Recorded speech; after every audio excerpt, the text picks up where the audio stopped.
Assalamualaikum warahmatullahi wabarakatuh. Waalaikumsalam warahmatullahi wabarakatuh. Alhamdulillahil qail innama ya'muru masajidallah man amana billahi wal yaumil akhir wa aqamas salah wa ataz zakah wa lam yahsya illallah wa asa ulaika ayyakunu minal muhtadin. Asyhadu an la ilaha illallah iyyahu na'budu wa iyyahu nasta'in. Wa asyhadu anna Muhammadan abduhu wa rasuluh alladzi mab'utsu rahmatan lil alamin. Allahumma shalli wa sallim wa barik ala Muhammadin wa ala alihi wa sahbihi ajma'in. Raditu billahi rabba wa bil islami dina wa bi Muhammadin nabiyya wa rasula. Rabbi zidni ilma warzuqni fahma. Amin. Yang saya hormati Bapak Pengurus Harian Universitas Muhammadiyah Purwokerto, Bapak Rektor, beserta para Wakil Rektor, para dosen, karyawan, dan seluruh peserta pengajian Zoom pagi hari ini yang dirahmati Allah. Alhamdulillah, kita bersyukur pagi hari ini dapat bersilaturahim. Mudah-mudahan ini menjadi silaturahim yang penuh barokah. Amin. Kalau bicara mengenai bangkit dari masjid, memang inilah fakta historis.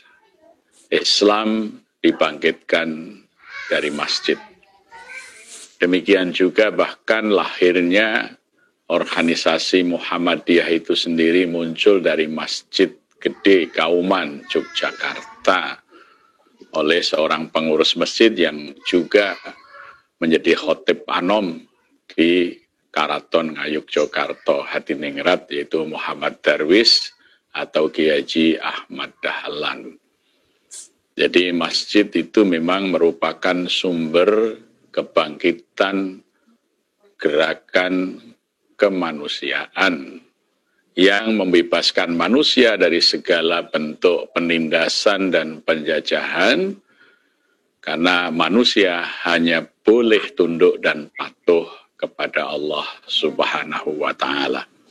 Ya, ini jelas sekali di dalam ayat yang tadi saya kutip dalam surah At-Taubah pada ayat yang ke-18, di mana Allah berfirman, innama ya'muru masajidallah man amana billahi wal yaumil akhir wa aqamas salah wa ataz zakah wa lam yahsya illallah wa asa ulaika ayyakunu minal muhtadin.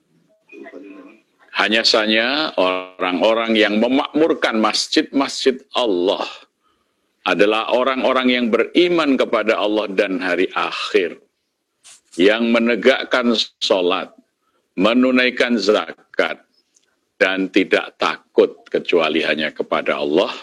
Mudah-mudahan mereka dijadikan sebagai orang-orang yang selalu mendapat petunjuk. Jadi jelas sekali di dalam ayat ini bahwa penanda keimanan kepada Allah dan hari akhir adalah memakmurkan masjid-masjid Allah. Innama itu jumlah khobariyah. Jumlah khobariyah itu menunjukkan sifatul lazimah. Jadi sudah menjadi sifat yang lazim, sifat yang melekat. Pada orang-orang yang beriman kepada Allah dan hari akhir, mereka itu memakmurkan masjid-masjid Allah.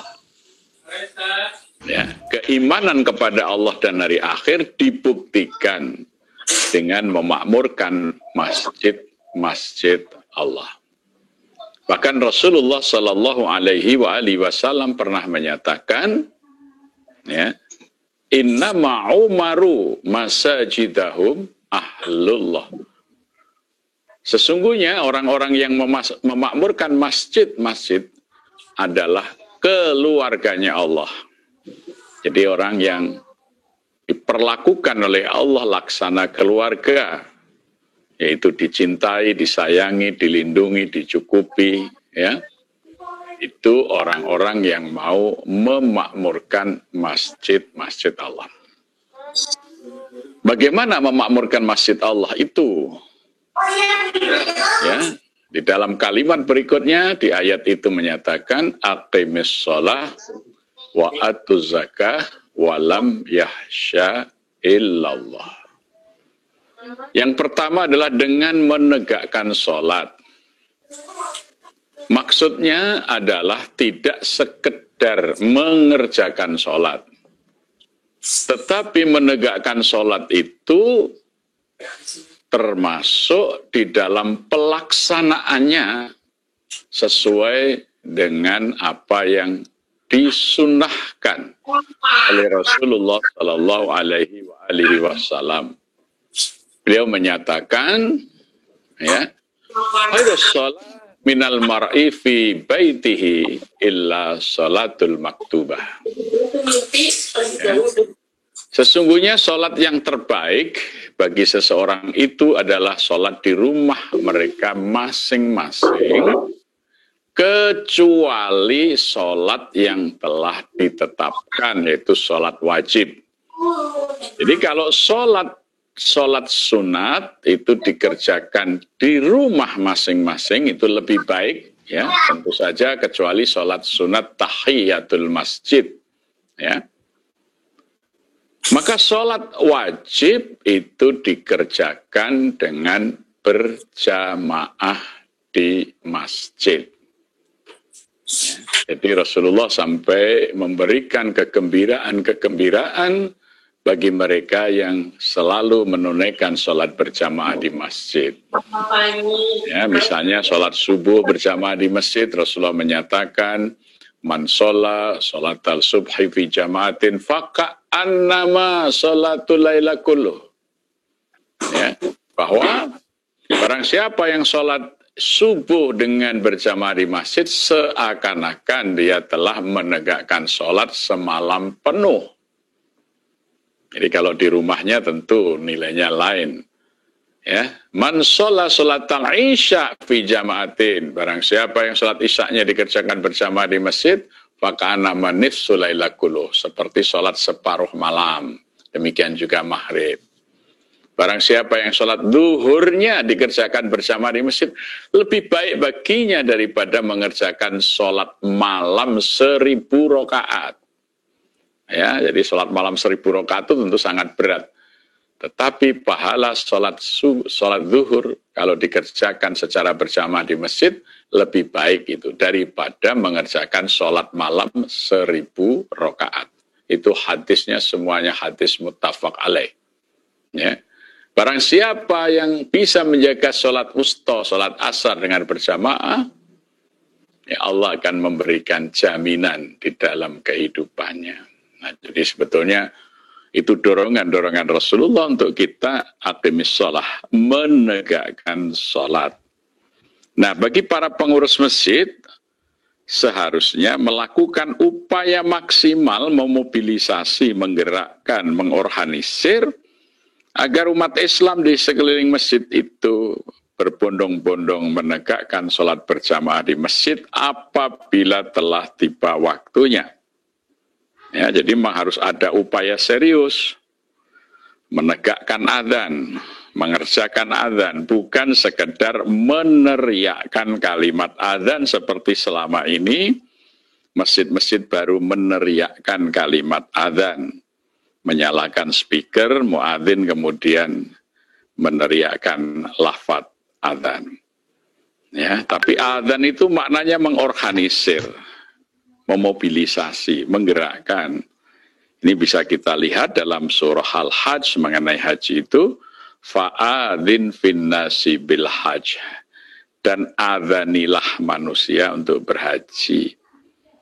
Adzan ini kemudian diamalkan dalam bentuk mengorganisir. Ada menteri haji di Saudi Arabia, ya, penanggung jawab program haji. Di negara pengirim seperti Indonesia ada Kementerian Agama, di dalamnya ada Direktorat Penyelenggaraan Haji, Direktorat Pembinaan Haji, Badan Pengelola Dana Haji, dan lain sebagainya. Jadi diorganisir. Masyarakat kita membentuk KBIH, kelompok bimbingan ibadah haji. Swasta kita mendirikan biro-biro perjalanan ibadah haji. Padahal perintahnya sama itu, fa'adzin dan adzanilah gitu ya. Maka mestinya sholat itu juga begitu, harus ada organisasi yang menggerakkan lingkungan dan masyarakat untuk mengerjakan sholat berjamaah. Nah, itulah tugas para pengurus masjid, ya, melakukan adzan, bukan sekedar meneriakkan kalimat adzan, ya. Maka ini kita coba dulu mulai tahun 1999. Ketika itu kita lakukan pendataan di Kampung Jogokarian yang menjadi wilayah dakwah Masjid Jogokarian. Itu jumlah penduduknya ada 907 kepala keluarga, diantaranya 215 keluarga non-muslim, ya. Berarti ada sekitar 665 ya jamaah kalau kepala keluarga dari warga muslim. Jumlah jiwanya ada jumlah jiwanya ada 2.973. Kemudian yang mukallaf, jumlah muslim yang sudah terbebani kewajiban sholat waktu itu mencapai 1.839. Tapi karena Kampung Jogokarian ini kampung Pabangan, masih banyak sekali orang yang belum mengerjakan sholat. Jadi di tahun 99 itu dari 1.839 warga muslim yang sudah wajib sholat atau mukallaf yang belum mengerjakan sholat masih 816. Maka dalam rangka Aqimis Sholah itu kami buat program gerakan mensolatkan orang hidup. Ya, jadi bagaimana orang yang belum sholat itu kemudian mengerjakan sholat. Jadi kami bersilaturahim dari rumah ke rumah warga yang belum sholat. Kami tawarkan program untuk bimbingan sholat. Alhamdulillah banyak yang berminat dan kemudian 5 tahun program itu berjalan tinggal 315, 5 tahun berikutnya tinggal 27 ya. Jadi ternyata bisa kalau kita bersungguh-sungguh Allah yang akan memberi jalan. Jadi gerakan mensolatkan orang hidup supaya semua warga muslim yang sudah wajib sholat bisa mengerjakan sholat. Itu tugasnya pengurus takmir masjid, ya, yang melaksanakan adzan, bukan hanya meneriakkan adzan. Kemudian mulai tanggal 15 Mei tahun 2000, kami gerakkan untuk sholat berjamaah di masjid. Kita mulai gerakan sholat berjamaah dengan diawali kita mengundang mereka ke masjid dengan surat undangan seperti undangan pengantin yang kita cetak bagus, kemudian by name, kemudian kita lampirkan hadis-hadis keutamaan sholat berjamaah, kemudian kita berikan kegembiraan setiap subuh selama 40 hari kita sediakan door prize, kemudian juga setiap subuh kita sediakan kopi susu dan snack ya, sambil mendengarkan ceramah pagi.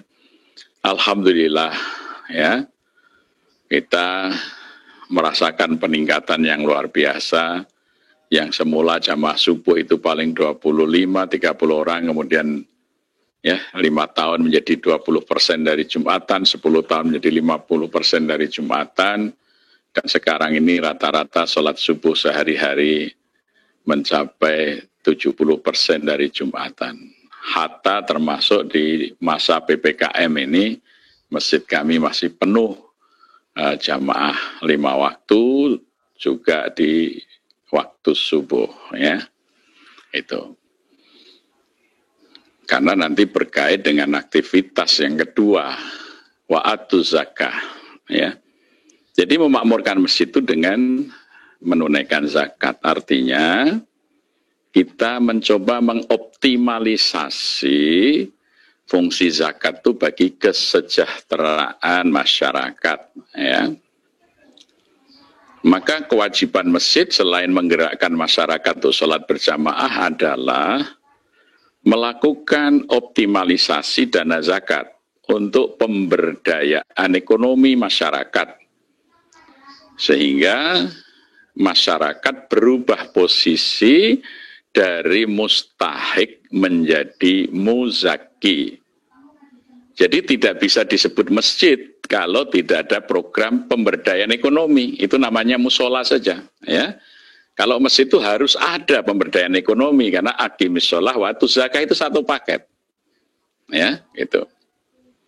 Maka tahun 2003 kami bentuk Baitul Mal Masjid Jogokarian. Ya. Waktu itu kami baru punya 19 muzaki. Dana yang terhimpun baru 5 juta 1 tahun.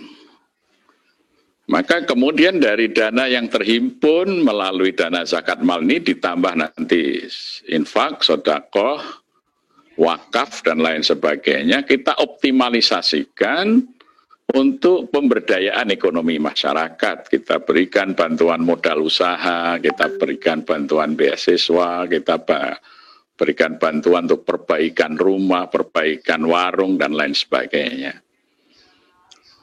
Tahun 2021 ini di saat pandemi justru meningkat sangat luar biasa, ya. Kita sekarang sudah punya 659 muzaki dengan zakat mal terhimpun 2,3 miliar, ya. Meningkat dari masa sebelum pandemi hanya 1,7. Ini masa pandemi malah meningkat. Idul Kurban saja tahun yang lalu kita hanya bisa menghimpun 45 ekor sapi, tahun ini kita meningkat menjadi 51 ekor sapi, ya, kambingnya 46. Jadi meningkat 6 ekor, dan bahkan sapi yang super duper, sapi yang beratnya di atas 1 ton itu juga sekarang meningkat, ya. Tidak hanya 1-2 ekor, sekarang 3 ekor. Yang super yang di atas 750 kilo, 5 ekor, yang reguler minimal tuh 450 sampai 500 kilogram itu, ya, sudah mencapai 40 lebih. Jadi itu justru di masa pandemi ini lebih meningkat. Karena apa? Karena tadi upaya-upaya yang serius dari masjid untuk pemberdayaan ekonomi masyarakat, ya.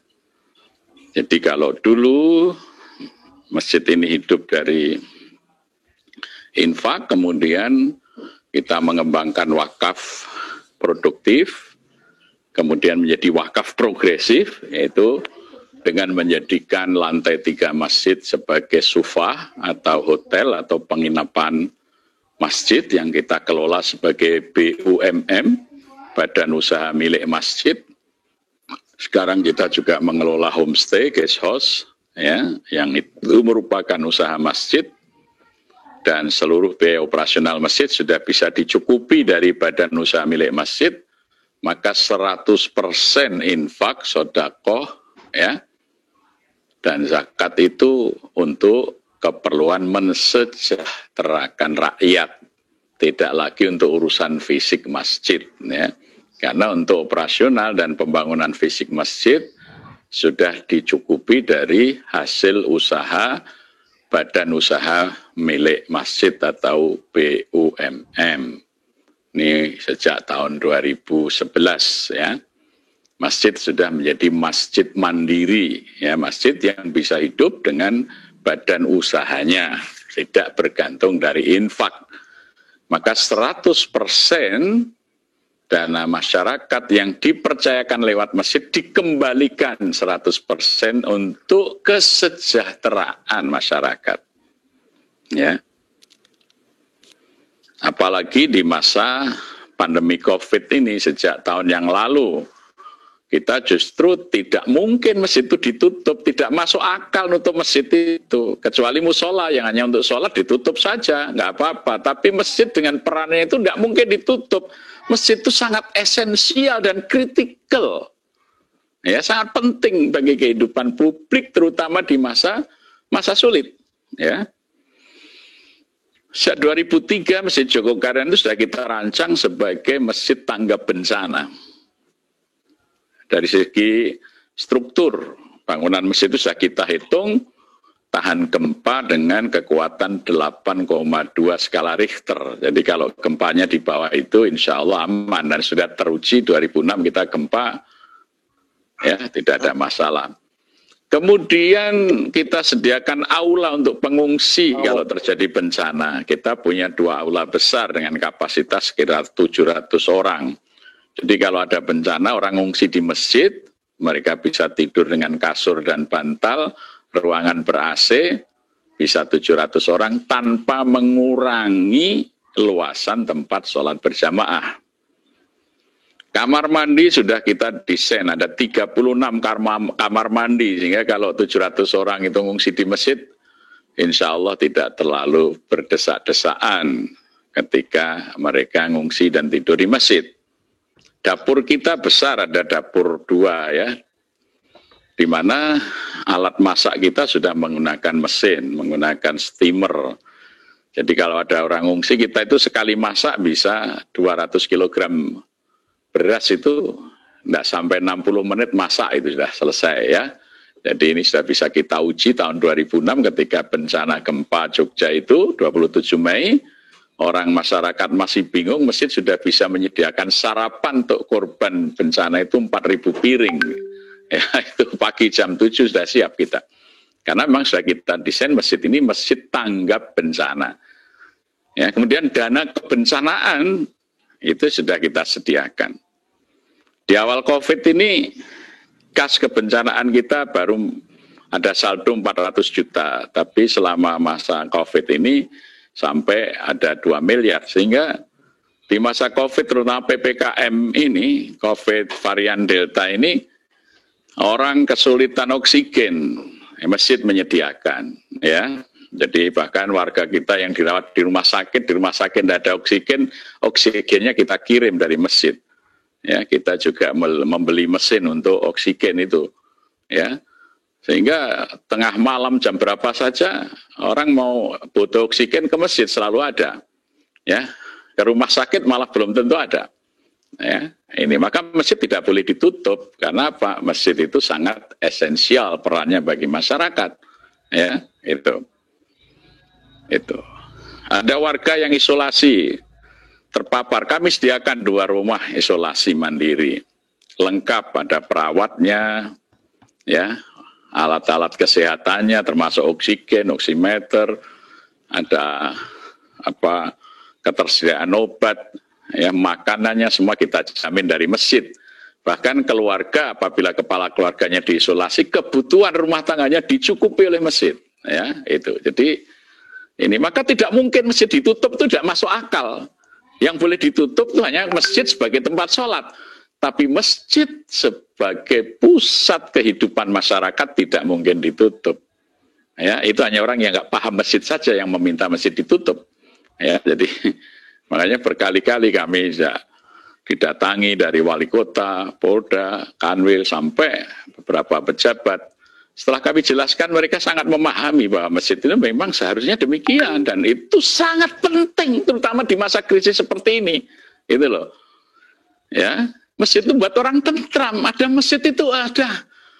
Nanti kalau kita terpapar, udah lapor ke masjid saja. Ya, jadi warga yang terpapar kita santuni per jiwa. Dari uang tunai, sampai makanannya, sampai obat-obatannya, sampai ketika perlu oksigen, masjid menyediakan. Ya, itu. Jadi itulah fungsi masjid, bukan sekedar tempat sholat. Kalau sekedar tempat sholat namanya musola itu, bukan masjid. Dan disinilah optimalisasi dari dana zakat, infak, sedekah, dan wakaf itu dikelola dengan sebaik-baiknya. Nah itu yang kedua, aqimis sholah, yang kedua wa'atu zakah, maka akan bisa melakukan yang ketiga, walam yakhsha ilallah, membuat orang tidak takut kecuali hanya kepada Allah. Takut nanti kalau sakit nggak ada oksigen, ada masjid ada oksigen, ada masjid ada obat, ada masjid ada perawat, ya, ada masjid ada makan, ada masjid ada SPP. Bagi mereka yang sekolah putus karena biaya tagihannya serahkan ke masjid saja, akan dibayar oleh masjid. Bahkan 2 tahun ini kita sudah bergerak pada kebutuhan papan. Jadi dari perbaikan rumah warga yang kurang layak sampai dengan dana talangan membeli rumah disediakan oleh masjid, dan yang terakhir kita sudah bisa membangunkan ruko atau rumah toko bagi warga yang punya usaha di pinggir jalan, punya tanah sendiri. Rukonya kita bangunkan dari masjid. 1 unit ruko itu kita bangun sampai 300 juta itu free, itu gratis dari masjid, bukan pinjaman, itu untuk warga yang punya usaha. Jadi masjid itu menghilangkan ketakutan hidup kecuali hanya kepada Allah. Apalagi mau ke masjid takut sepeda motornya hilang, sendalnya hilang. Kita sejak tahun 2000 sudah berlaku garansi. Kalau Anda ke masjid kehilangan sepatu, sendal, sepeda motor di masjid, kami ganti baru dengan merek dan tipe yang sama. Karena kadang-kadang saya sedih itu di masjid ada tulisan, hati-hati barang Anda di masjid ini sering terjadi kehilangan. Ditulis lagi, takmir tidak bertanggung jawab. Gimana itu pengurus masjid tidak bertanggung jawab? Itu nggak masuk akal. Ditulis lagi dengan pengurus masjid tidak bertanggung jawab. Coba Anda bisa bayangkan itu ya. Orang tidak bertanggung jawab kok bangga gitu ya. Nah, jadi inilah fungsi masjid di masa Rasulullah yang harus kita tiru, kita coba praktekkan. Maka masjid tidak mungkin ditutup 1 jam pun. 24 jam masjid itu hidup melayani masyarakat. Ya. Datang pengusaha batik ke masjid. Kebetulan ibu-ibu, single parent, karyawannya banyak. Datang awal COVID itu ya, jelang Ramadan tahun yang lalu. Pak, ini apa saya harus merumahkan karyawan saya ini? Karena tidak ada orang mau lebaran beli baju. Ya, saya bilang, coba ibu lihat masjid kita di mana-mana sekarang. Apa? Masjid itu tidak pasang karpet, dilepas, orang disuruh bawa sajadah sendiri-sendiri. Ya, kalau bawa sajadah Timur Tengah itu tebel-tebel, nyucinya berat, padahal di masa pandemi ini harus sering dicuci. Maka saya beri alternatif, ibu buat saja daripada buat baju batik, buat sajadah batik, ini batik tulis. Ya, pertama kita buat dengan logo sajadah, berlogo Masjid Jogokarian gitu ya. Nah sekarang sudah ribuan pesanan sajadah ini sampai nggak jadi merumahkan, bahkan lembur. Ya, karena banyak masjid pesan, ada dari Surabaya 1000 sajadah, dari Medan 3000 sajadah, dengan logo ini, jadi masyarakat bawa sajadah. Batik ini batik tulis asli, bukan bukan printing ya. Nah ini bisa hidup ya. Untuk bawa sanitizer, bawa mukena kita sediakan kantongnya dengan logo Masjid Jogokarian. Ruko keperluan lain bisa dengan tas. Ayo, yuk jamaah di Masjid Jogokarian, tapi itu malah justru kita bisa produktif. Ketika awal COVID itu kita membagi sanitizer gratis 10.000 botol lebih bagi warga. Nanti kalau habis diisi lagi. Ternyata kita kesulitan mendapatkan di berikutnya. Maka akhirnya kita membuat sendiri. Kita gerakkan ibu-ibu untuk padat karya, mengupas singkong sampai 50 orang itu kita gaji. Ya, di saat mereka kehilangan pekerjaan, hanya mengupas singkong di masjid. Kemudian kita olah jadi tape, kita buat etanol, kita suling jadi alkohol, kita buat disinfektan, kita buat sanitizer, kita buat. Jadi justru di masa pandemi masjid bisa membuat industri alkohol, industri sanitizer, sabun ya. Jadi jangan malah tiarap masjid itu. Ya, masjid itu ketika yang lain tiarap, masjid itu bangkit. Tidak ada alkohol buat itu ya. Jadi jangan kebingungan, orang masjid itu tidak pernah bingung karena ada Allah ya, maka harus selalu hadir sebagai solusi bagi masyarakat. Mereka yang kehilangan pekerjaan karena dirumahkan, kita belikan kain, mereka kita minta yang mau kerja buat masker, ambil kainnya di masjid, jahit masker. Kami beri upah 1 masker Rp1.500. Ada 36 warga kemudian menjadi pengrajin masker. Jadi dibeli oleh masjid, ya diberi upah, ongkos jahitnya 1.500. Ternyata paling sedikit sehari 1.500 masker mereka bisa buat. Ya, jadi punya penghasilan. Ya, ada chef-chef hotel besar yang nganggur. Ayo, daripada nganggur kita buat bumbu. Ya, Anda bisa memasak. Akhirnya dengan branding bumbu masjid, masyarakat sekarang ini mau masak apa saja instan, tinggal beli bumbu, dan itu pemasarannya luas. Alhamdulillah sekarang malah nggak mau kembali lagi kerja di hotel. Beberapa orang ini milih menekuni jadi industri rumah tangga buat bumbu, ya. Itu jadi ya malah melahirkan banyak pekerjaan di masa-masa sulit ini. Ya, pasar kita buat pasar virtual, jamaah kita data. Jadi siapa jual apa, Pak saya memerlukan beras, ada suppliernya beras, itu masjid membuat pasar virtual bagi jamaah, siapa yang bisa jual apa, siapa yang membeli butuh apa, ya ini. Jadi menjadi sangat efektif. Jadi justru masa pandemi ini membuktikan bahwa peran masjid sangat sentral bagi kehidupan masyarakat. Jadi tidak mungkin, tidak masuk akal masjid ditutup itu. Yang ditutup itu musola, kalau hanya tempat sholat saja.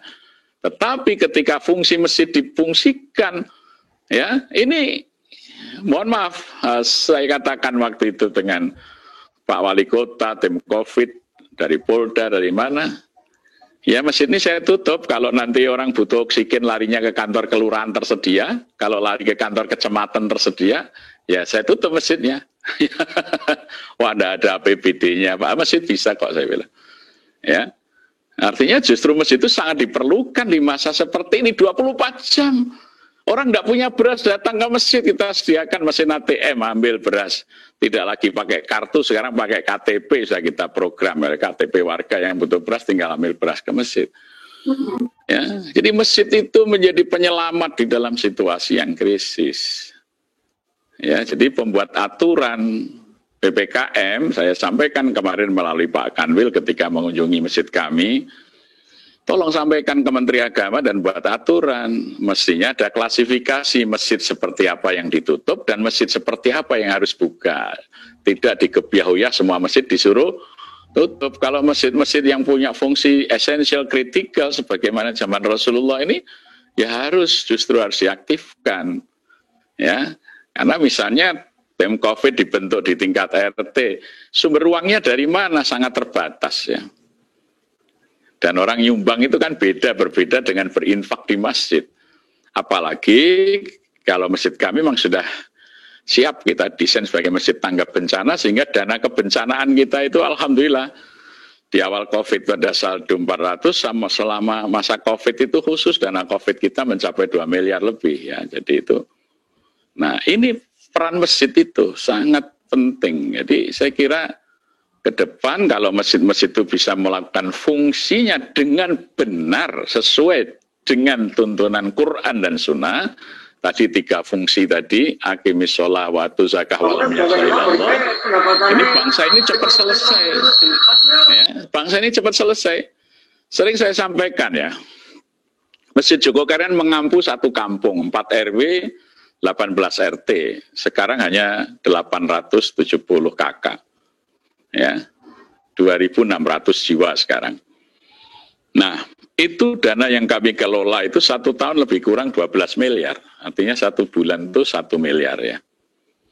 Bisa dibandingkan satu desa itu dengan 6.000 sampai 7.000 penduduk, dananya hanya 1 miliar. Jadi kan lebih bagus kalau masjid yang mengelola, kan 2.612 miliar gitu, ya, 7.000 dengan 1 miliar, itu saja potongannya untuk rapat, ini masih banyak. Kalau masjid kan insya Allah kita memiliki, ya, kekuatan keterpanggilan masyarakat, ya, sangat besar, ya. Ya, maka justru di masa pandemi ini semuanya meningkat, zakatnya meningkat, sedekahnya meningkat, kurbannya meningkat. Karena justru di masa seperti ini orang memerlukan perlindungan dari Allah, jaminan dari Allah. Maka bayar asuransinya yang premium, kira-kira begitu kan. Ya, jadi minta perlindungan pada Allah, ya preminya itu dengan infak sedekah ke masjid itu. ya otomatis itu Allah akan berikan perlindungan. Jadi saya kira seperti inilah yang kami pahami menurut tuntunan Allah dan Rasul-Nya bagaimana melaksanakan kegiatan di masjid. Masjid hadir sebagai solusi dan bahkan masjid itulah awal dari kebangkitan dunia.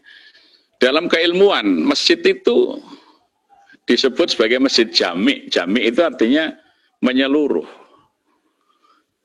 Maka diterjemahkan universitas. Maka universitas pertama di dunia itu tadi sudah disebutkan adalah Universitas Qarawiyun yang ada di kota Fes, Maroko.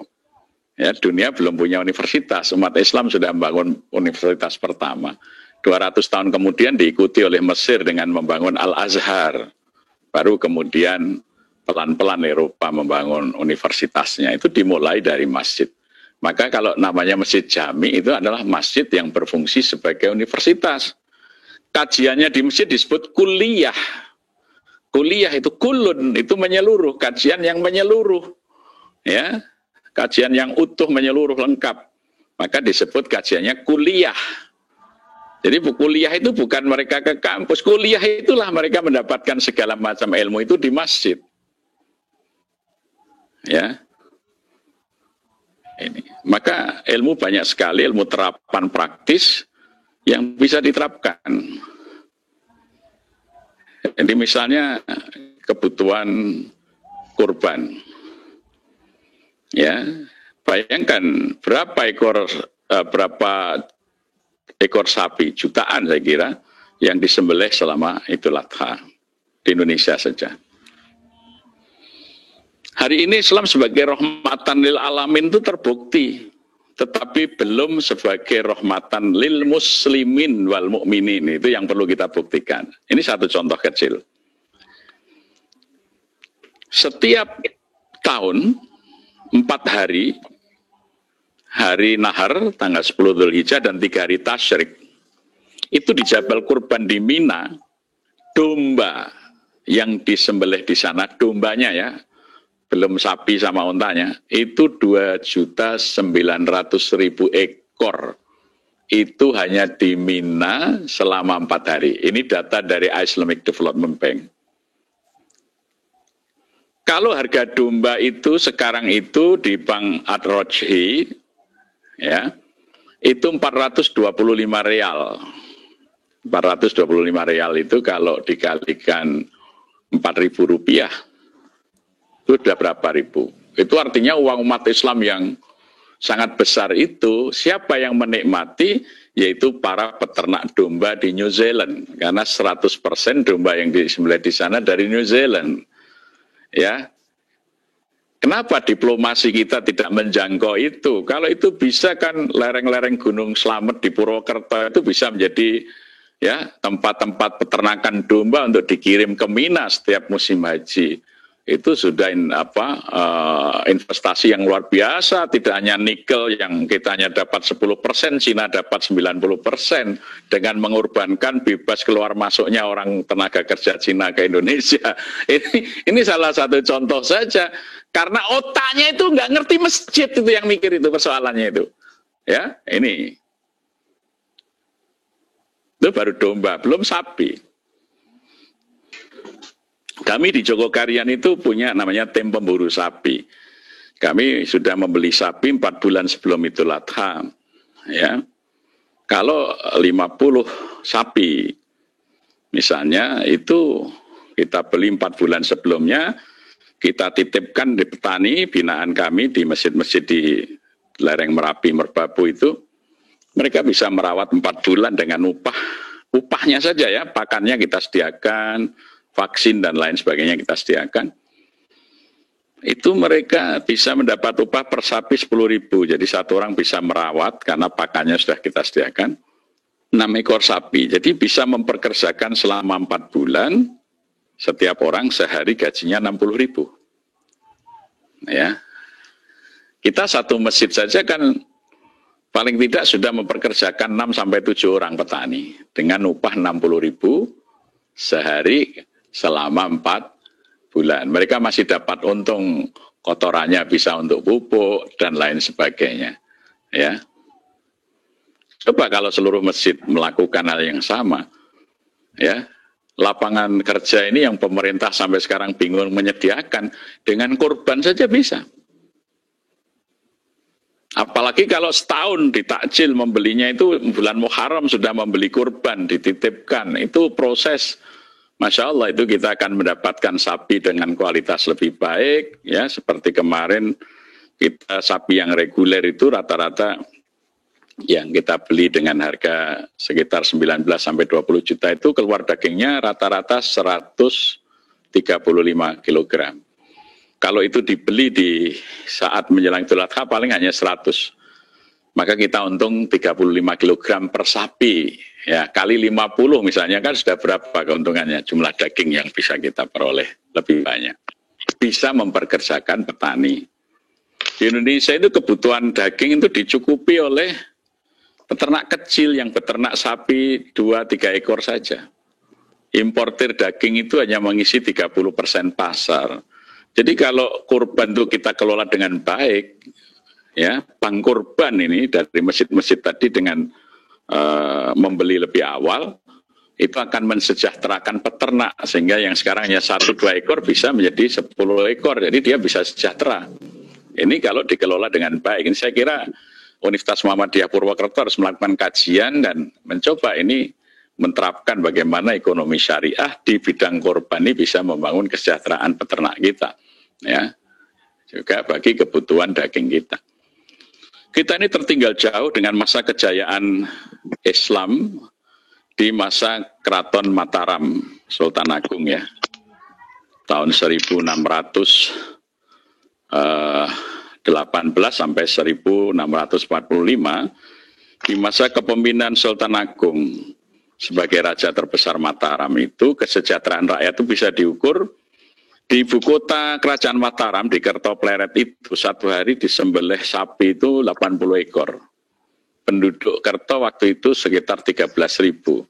Jadi kalau saya hitung, ya, konsumsi daging masyarakat Mataram pada waktu itu satu hari per orang per kapita itu 0,6 kilogram, jadi 6 ons.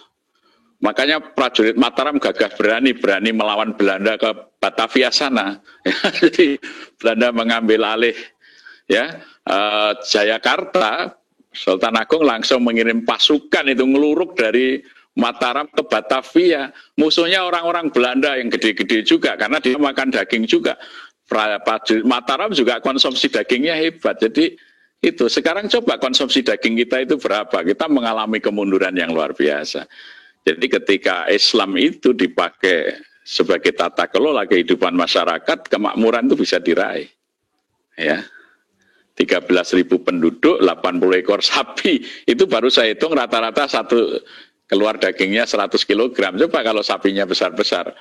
Nah, artinya itu masyarakat memang bisa mencapai kemakmuran. Ketika Sultan Agung itu dia seorang ulama tapi juga seorang sultan, umarok dan ulama sekaligus. Ya. Itu.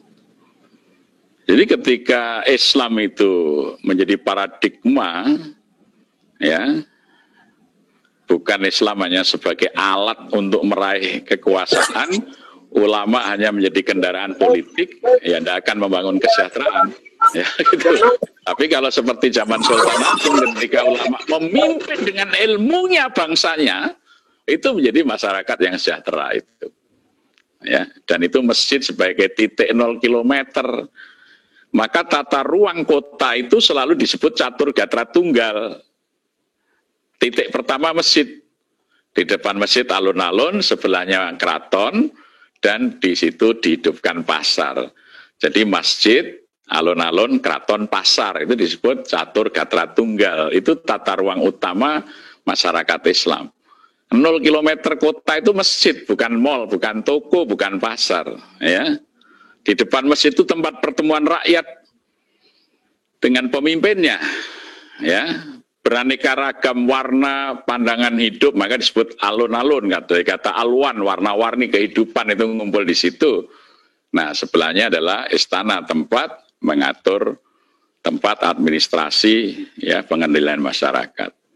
Kemudian pasar, tempat untuk menumbuhkan ekonomi. Itu sentralnya adalah masjid. Tapi ketika masjid hanya ada di dalam pasar, kecil lagi gitu, ya masjid takluk di bawah ketiak pasar, nah maka umat Islam akan tidak punya peran apa-apa. Jadi justru masjid inilah pusat daripada kebangkitannya. Pasar berada di bawah daulat masjid. Ya, maka kalau di Yogyakarta itu ada abdi dalem ulama disebut abdi dalem Suronoto. Suro itu berarti berani, noto itu raja.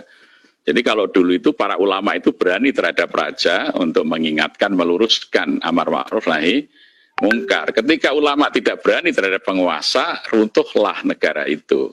Ya, jadi dan ulama itu tinggalnya di belakang masjid, maka di belakang masjid itu kalau di Jogja kampung Suronatan, Suronoto itu para ulama yang berani untuk mengingatkan para raja. Jadi ini saya kira harus kita kembalikan lagi bagaimana masjid harus hidup kembali sebagai pusat kebangkitan, pusat kekuatan, pusat untuk melahirkan kesejahteraan umat manusia. Ya, demikian mungkin pengantar kajian kita pagi ini. Nanti sisa waktu kita gunakan untuk dialog. Terima kasih. Innahu huwa tawwabur rahim. Assalamualaikum warahmatullahi wabarakatuh. Waalaikumsalam warahmatullahi wabarakatuh. Terima kasih Ustadz Jasir yang sudah memaparkan begitu banyak dan sangat menginspirasi untuk kita semuanya. Bapak Ibu sekalian, ada beberapa poin yang mungkin kami catat karena sebetulnya isinya semuanya menginspirasi kita. Tapi dalam kesempatan ini kami ingin menyampaikan bahwa yang pertama bangkit dari masjid adalah fakta sejarah. Jadi memang kita harus mengulangi ini. Ya. Yang kedua, pemberdayaan ekonomi adalah mutlak untuk dilakukan sebuah masjid karena perintahnya adalah menyatu antara mendirikan sholat dengan aqimus zakah. Aqimus sholat wa atuz zakah. Jadi tidak ada mestinya masjid yang tutup adalah musola begitu tadi, ya, tempat sholat. Yang berikutnya, masjid seharusnya tidak ditutup karena justru menjadi solusi bagi setiap kebutuhan masyarakatnya. Dan saya kira ini menjadi PR penting untuk kita di masa sekarang ini. Justru banyak di antara masjid-masjid kita itu yang tutup dan tidak menjadi solusi dari apa yang dibutuhkan oleh masyarakat. Saya kira itu Bapak sekalian, banyak sekali. Namun ada juga yang luar biasa. Ustadz Jasir itu tadi menyampaikan Masjid Jogokarian memiliki banyak fasilitas, termasuk kamar mandi. Dan kita pernah mendengarkan bahwa meskipun seorang ketua Dewan Suro, tapi beliau adalah juga orang yang biasa katanya membersihkan salah satu kamar mandi yang ada di Jogokarian. Jadi Nun Sewu ini seorang takmir masjid harus juga menteladani, jadi mau untuk membersihkan bahkan kamar mandi sekalipun. Bapak Ibu sekalian, demikian dipersilahkan beberapa waktu ke depan masih ada waktu kita 3 pertanyaan dulu, tapi yang sudah chat di kami adalah Bapak Faizal Hamzah ini. Pertanyaannya adalah apakah sholat jamaah itu dikhususkan untuk kaum laki-laki saja dan kaum perempuan atau wanita di rumah keutamaannya. Itu permohonan seperti itu. Atau mungkin nanti selain itu ada yang di luar. Monggo. Baik, sebetulnya pertanyaan apakah perempuan lebih baik sholat di rumah atau di masjid itu sudah dijawab oleh Muhammadiyah dalam sidang Tanwir tahun 1953 di Wiratrista Pekalongan. Bacalah himpunan putusan tarjih. Di situ judulnya adalah Adabul Mar'ah fil Islam. Ya. Jadi di HPT itu sudah jelas itu. Jadi perdebatan itu terjadi tahun 50-an, tahun 53 sudah selesai bagi Muhammadiyah. Di mana perempuan itu tetap lebih baik berjamaah di masjid. Selagi bisa dihindarkan dari madorot-madorotnya. Ya. Jadi kalau sekarang orang bertanya seperti itu, Muhammadiyah sudah menjawab tahun 1953. Lengkap dengan dalil-dalilnya. Orang yang membahas hari itu hari ini masih menanyakan itu, berarti kurang ngaji. Kurang ngaji ke Muhammadiyah. Bacalah Himpunan Pususan Tarjih tahun 1953 tentang bagaimana perempuan berjamaah di masjid, ya. Itu sudah dijawab oleh Majelis Tarjih tahun 53 dalam sidang mereka di Wiradesa, Pekalongan, Jawa Tengah, ya. Itu bahkan sudah dibahas hukumnya perempuan aktif di dalam demonstrasi, aktif di dalam waktu itu pawai, ya. Waktu itu karena Muhammadiyah punya PGT, pasukan genderang dan trompet dulu. Jadi ya, itu semuanya sudah dijawab itu. Jadi kalau bagi warga Muhammadiyah itu sudah jelas, kalau buka HPT, ya Himpunan Pususan Tarjih tahun 53, pertanyaan seperti itu sudah terjawab dengan baik. Silahkan dibaca ulang, itu ya putusan Tarjih itu mengenai adabul mar'ah fil Islam. Jadi tentang wanita berjamaah di masjid, tentang wanita ikut demonstrasi, pawai, tentang wanita aktif di organisasi, itu sudah tahun 53 Muhammadiyah sudah membahas itu dan sudah membuat keputusan di dalam Himpunan Putusan Tarjihnya. Terima kasih. Ya. Baik Ustadz, terima kasih. Jelas sekali. Jadi mungkin kita memang perlu lebih dalam lagi membaca HPT. Baik, di belakang ini ada silakan, ada yang mau bertanya? Halo? Ya, silakan Bapak. Halo. Silakan Mas Assalamualaikum. Tomo. Waalaikumsalam Ya, warahmatullahi wabarakatuh. Silakan. Saya Pak, ini saya tertarik gitu dengan manajemennya. Cuma awal-awal begini membangun ini. Karena ini kan butuh orang-orang yang all out ya, mengurusi masjid ya. Ini kami mencoba itu kesulitan untuk yang ngurus masjid itu. Lah, dana untuk mereka itu apakah mereka hanya sebagian penghasilannya atau total kita danai gitu maksudnya gitu. Agar mereka bisa all out ngurusi masjid, karena sebetulnya marbot ya. Marbot, kemudian yang lola yang pertama bicara tentang ekonomi gitu kan, berarti kan dia orang yang bekerja. Ini bagaimana caranya itu? Terima kasih Pak. Monggo Ustadz, langsung saja Us. Ya, di Masjid Jogokaryan itu ada pengurus, ada karyawan. Iya. Jadi kalau pengurus itu tidak ada yang digaji, semua relawan, semua pejuang dan memikirkan. Tapi nanti full timer yang eksekutor, misalnya kepala sekretariat, pengelola Baitul Mal, pengelola program pemberdayaan, ya, kebersihan, muadzin, imam, semua itu karyawan yang digaji. Dan tidak boleh menggaji karyawan masjid di bawah UMR, itu dolim. Ya. Merbut masjid terendah harus di atas UMR. Karena masjid itu cerminan umat Islam. Jadi nanti kalau merebut gajinya rendah, wajahnya sudah cemberut, hidupnya susah, tidak mencerminkan Islam itu rahmatan lil alamin. Gimana itu yang tiap hari ke masjid hidupnya susah gitu.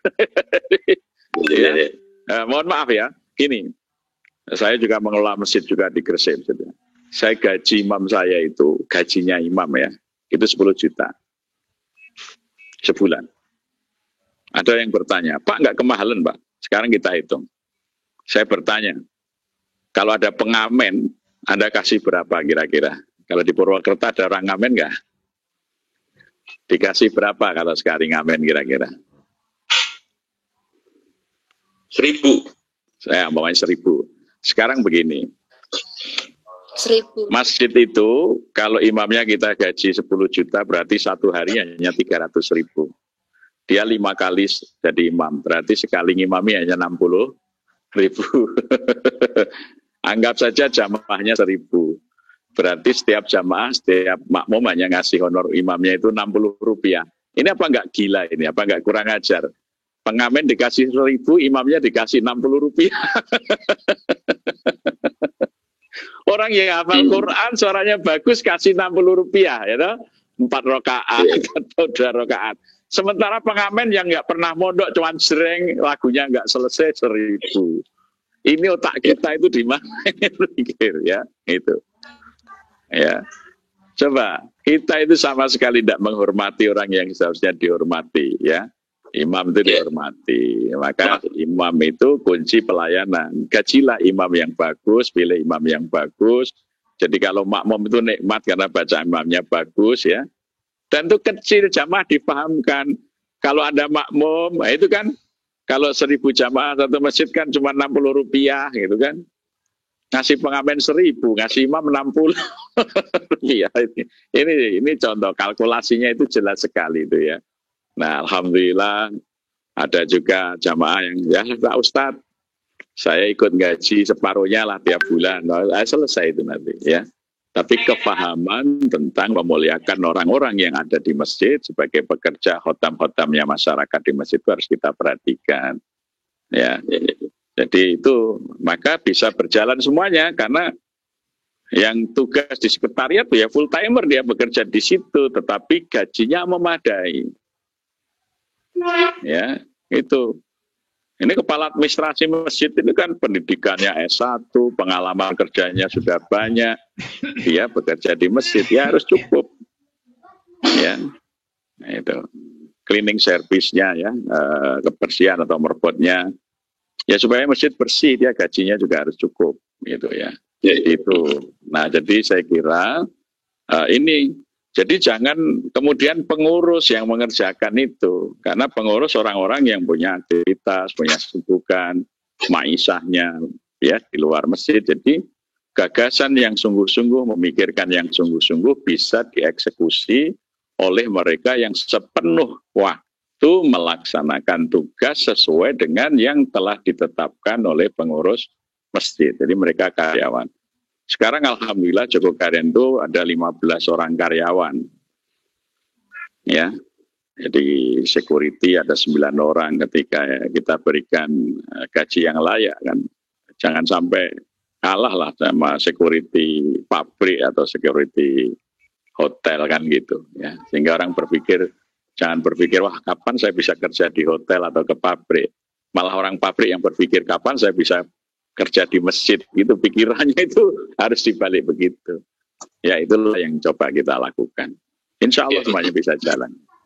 Ya, terima kasih Ustaz. Makasih Pak Tomo. Ya. Ustaz, ada yang di room chat ini, ada dari Bapak Nur Hardiansah. Pertanyaannya adalah, izin bertanya Ustaz, bagaimana cara meyakinkan para anggota takmir masjid agar mau menggunakan kas masjid untuk kesejahteraan ekonomi? Ya, jadi kebanyakan masjid hanya diperbolehkan untuk membangun fisik saja gitu pertanyaan. Monggo Ustaz. Ya, ayo belajar kepada apa yang dilakukan Rasulullah dan para sahabat ketika mengelola masjid. Kalau uang masjid hanya untuk bangunan fisik itu kan berdasar Stadblad nomor 26 tahun 1903 ketika Belanda membatasi aktivitas masjid hanya untuk sholat ya dan peringatan Hari Besar Islam sehingga kegiatan lain tidak diperbolehkan. Maka sejak itu pikiran orang masjid itu sebagai erat agama, pegawai keagamaan di zaman Belanda ya hanya memikirkan untuk bangunannya karena memang itu aturan Belanda. Lah 45 kan kita sudah merdeka, kok masih banyak takmir seperti terjajah seperti hidup tahun 1903. Jadi takmirnya harus dimerdekakan dulu, dikembalikan masjid sesuai dengan pemahaman zaman Nabi, bukan masjid sesuai dengan pemahaman Belanda. Ya, jadi kalau ada orang yang mengatakan dana masjid itu bangunan masjid, berarti dia lulusan pendidikannya Van der Plas dan Senogogro-nya itu takmir tahun 1903 gitu, ya gitu. Baik, terima kasih Ustadz. Ada yang lain, monggo Bapak Ibu sekalian? Masih ada waktu sedikit ini. Pak Darmawan, monggo Pak Darmawan. Mohon maaf tadi tidak disebutkan Pak. Ada yang lain Bapak Ibu sekalian? Saya Ustaz. Monggo silakan. Satu lagi nggih. Monggo Pak Gusno. Assalamualaikum warahmatullahi wabarakatuh. Assalamualaikum warahmatullahi. Ustaz, saya Masya Allah dari tadi menangis terus tidak terhenti-henti karena mendengar ceramahnya Ustadz itu sudah klik sekali dengan hati saya. Saya terus terang sangat terpukul hatinya ketika melihat masjid-masjid pada ditutup dari segala amalan dan aktivitas. Mereka hanya ketakutan dengan penyakit tapi tidak melakukan amalan-amalan. Bagaimana rahmat Allah akan turun ketika manusia jauh dari masjid, ya.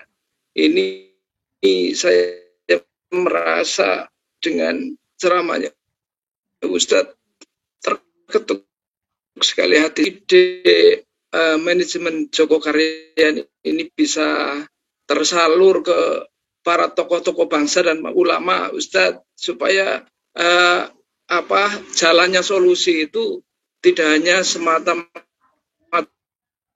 menggantungkan orang pada menghindari COVID dengan takut kepada penyakit dengan menutup masjid karena kerumunan, ya. Tapi bagaimana kita justru banyak mendekatkan diri kepada Allah dengan melakukan berbagai aktivitas, ya, amalan, walaupun tetap prokes dijaga, tetapi sementara ini masjid-masjid kan mati di mana-mana. Itu yang saya tidak bisa menerima dan aku menangis terus sungguhnya ini.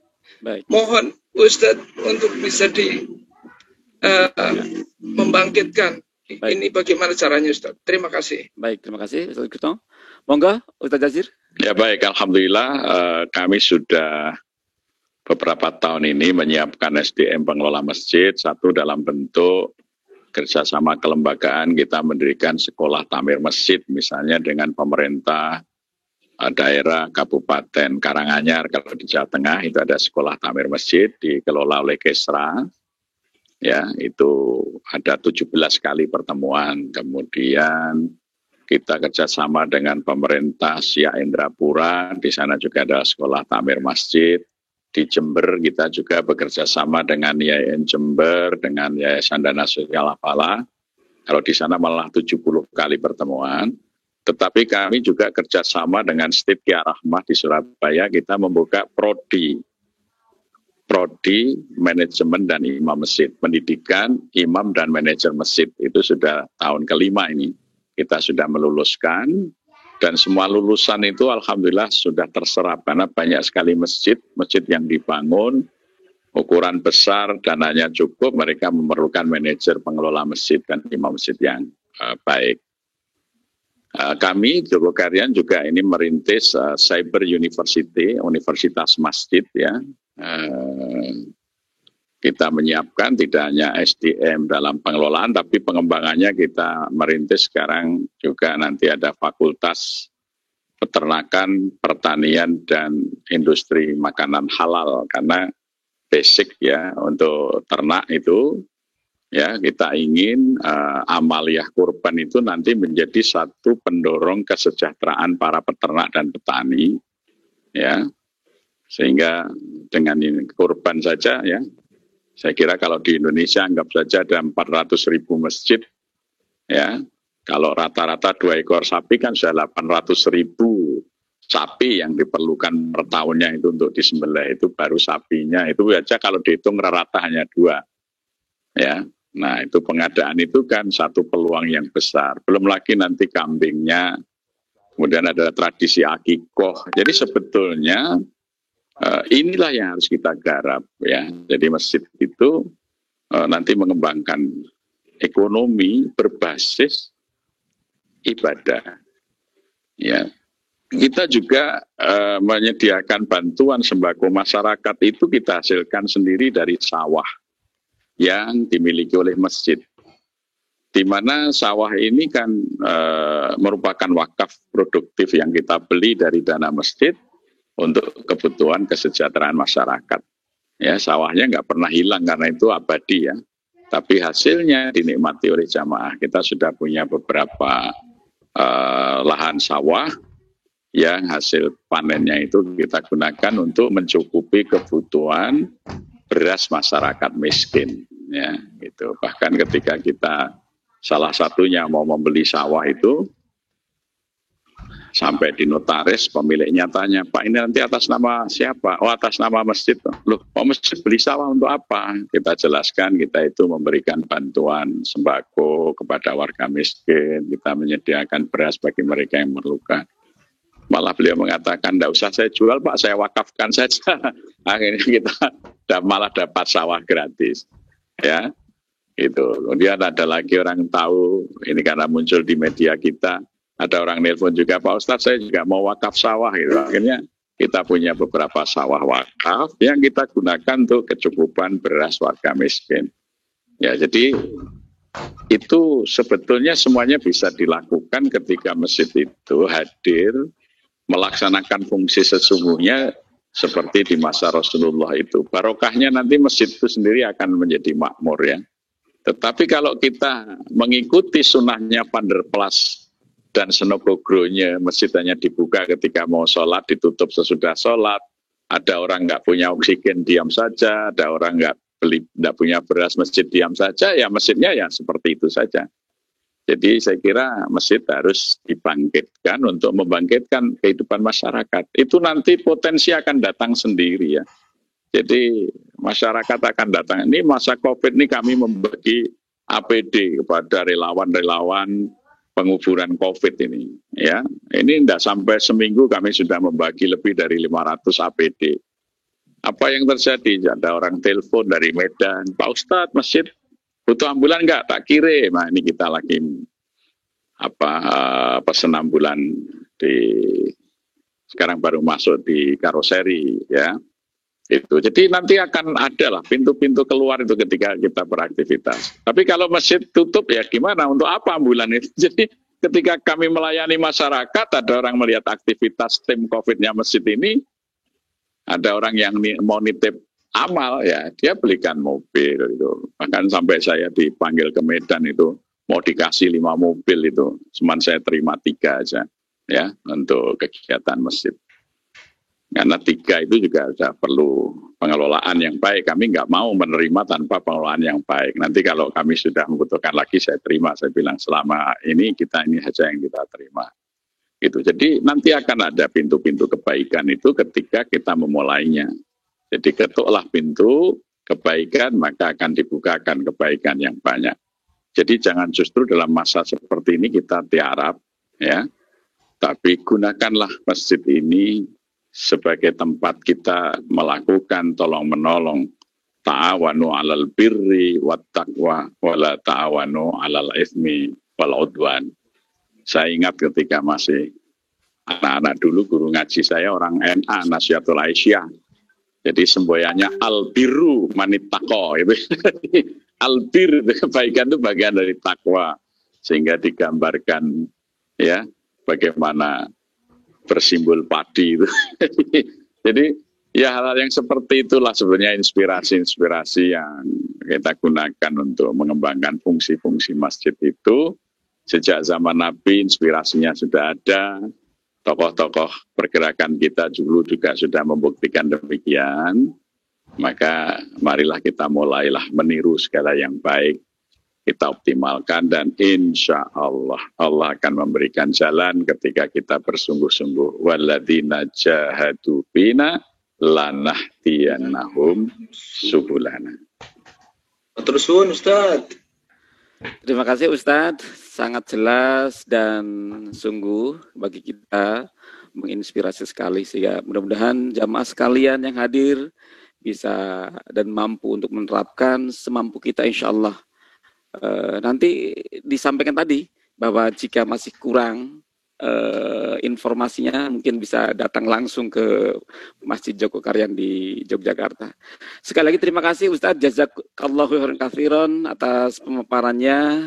Insya Allah ilmu yang disampaikan menjadi ilmu yang barokah dan ilmu yang bermanfaat untuk yang lain. Baik, terima kasih sekali lagi, dan disampaikan juga kepada segenap hadirin yang hari ini bisa terkoneksi. Terima kasih atas perhatiannya, partisipasinya. Tentu kalau ada kekurangan dari kami mohon maaf yang sebesar-besarnya. Dan tentu saja kami juga mohon maaf kepada para hadirin yang berniat untuk menyampaikan pertanyaannya karena tadi tidak tercover, tidak terekspos, kami mohon maaf karena keterbatasan waktu. Baik, saya kira untuk pengajian dari kami di sesi ini kami akhiri. Tadi mudah-mudahan Ustadz Firdaus tidak lupa membaca basmalah ya, saya kira sudah di awal ya, sehingga saya terus terang langsung untuk membuka tadi.